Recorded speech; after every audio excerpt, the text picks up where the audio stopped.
Hi everyone, Elite Assassin here. Today I'm going to talk to you guys about the Gears of War 4 beta that's upcoming, and give you an update on my Seriously achievement progress.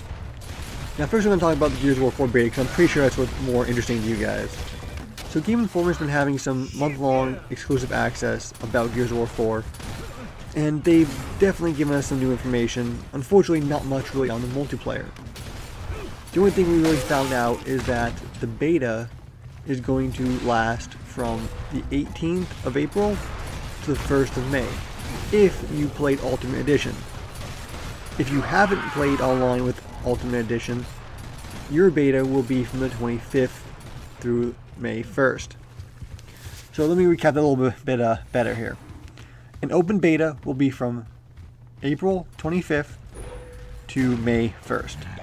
If you bought and played at least one match online of Gears of War Ultimate, your beta will be from April 18th to May 1st. And the good thing about this is, if you haven't played Ultimate Edition online yet, you have until April 11th to do so to get this early access to the beta.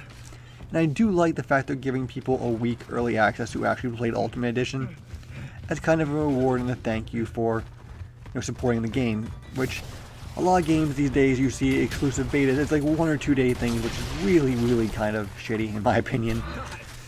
But it's nice to see that the week of extra playtime, and that week of extra playtime actually happens during the week of my birthday, so I'm actually kind of excited about that. Now as for Gears of War 4, we don't know too much. Like I said, Game Informer is giving some exclusive details. The only thing we really know that will translate over to the beta are the 2 new weapons and the new cover mechanics. Now we have 2 new weapons. One is a saw blade shooter that will shoot saw blades that bounce off the walls that you have to hold up and charge for a little bit, which looks really cool. And the other is, I really don't understand how it works. I'll have to see it in person, because I read it one way, I think, oh, it works like this, and I read it the other way and I think it works another way. All I know is that it's kind of like the spiritual successor to the Digger, which was one of my favorite Gears of War 3 weapons. So I hope it's just as fun as the Digger was, and just as crazy. I had some really crazy fun plays with that gun, so here's hoping it is. As for the cover mechanics themselves, they're trying to implement new close quarter mechanics that especially play around the fact that some people behind the same theme cover had some really awkward fights. Like if I was to slide in the cover and someone was sliding the other side of that cover, the fight you had was always very awkward. In Gears of War 3 they added mantle kicking, but that didn't go over very well. So they decided to try to fix this problem, and hopefully they do it right. It's supposed to be like a close quarters combat with a knife, and they did say that it's not going to feel cheap online. They tried to balance it out and take some kind of skill. So I don't know if there's going to be like required button presses during some kind of like engagement or what's going to go on, but hopefully they do it right. Again, we have a beta, so if it doesn't feel right, they have time to tweak it, thankfully, because it is still a fall release. But overall, I'm excited. I'm not someone who's extremely overcritical in my games. If I can have fun with them, I'm okay with it. I'm not saying I'm okay with big inherent flaws in gameplay, but whereas there's a lot of people, a lot of hardcore fans are very dismissive of things, I'm not like that. I'm here to play games for fun. I know I'm never going to have any kind of professional career here. As long as it plays like the game, it's like this is Gears of War. If it plays like Gears of War, I will be happy. And if it has inherent flaws, of course I will voice my constructive criticism, but here's hoping that doesn't come to that. Anyway, on to my Seriously achievement progress. I actually had recorded this before and was going to say a number, but luckily the achievement tracker popped up to let me know I was 1,400 kills wrong. I thought I was around 2,800 kills, but my achievement progress bar actually popped up, and it tells you at the weirdest damn times. It tells you at 4,200 kills and 8,400 kills, which makes no sense to me. There's no good incremental progression, like say 2,500, 5,000, 7,500, 10,000. No, 4,200, 8,400. such a weird progress times to show you. But I now know that I have 4,300 some kills, so I'm almost halfway there, which is really cool.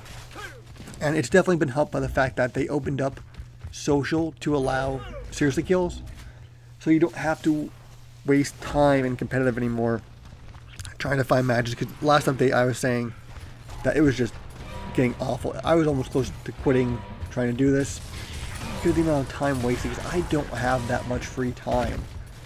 And to be honest, I felt like I was starting to waste it on this Gears thing, because I have fun playing Gears, but a lot of my time trying to get this achievement wasn't playing, it was waiting. But now with social counting, you know, matches start quicker because it starts at 3v3. People join in progress, so matches don't stagnate if people quit out.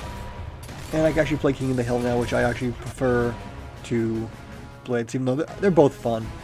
But I prefer King of the Hill a little bit more. So, you know, I've been enjoying it, back on the Gears grind, and continuing to be on the Halo grind as well. So I'm just, you know, having a good time, and hopefully, you know, come Gears 4, I'm having a good time on that too. Alright guys, let me know, are you guys going to be playing the Gears of War 4 beta? And if so, are there anything that you're kind of worried about? Also, I did want to note that Gears of War, I believe, is on sale now for like $10, either at GameStop or Amazon or somewhere. I know I saw online it's really cheap right now. If you haven't had Gears of War Ultimate Edition, if you didn't play it, I definitely recommend picking it up for that price tag, because it's still very good. I know people will complain about it. It does have its problems. Many of the problems it shared with the original Gears of War, they just didn't fix, you know, just things that they had. They did fix a lot of issues with the original Gears of War, don't get me wrong. You know, there's nowhere near the amount of glitches that game used to have.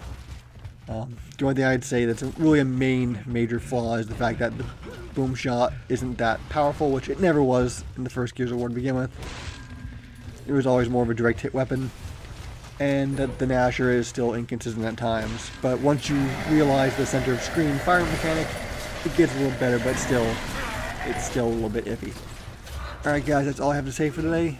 Thank you so much for watching, and I'll talk to you later.